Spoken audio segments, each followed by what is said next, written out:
Was kann man gegen quietschende Rollenbremsen tun? So einfach geht's. Mit der Zeit können Rollenbremsen beim Bremsen anfangen zu quietschen.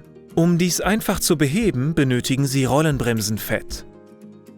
Entfernen Sie die schwarze Kappe von Ihren Rollenbremsen und füllen Sie sie mit Rollenbremsenfett. Setzen Sie die Kappe wieder auf und drücken Sie die Handbremse ein paar Mal kräftig. Viel Freude mit den leichtgängigen Rollenbremsen!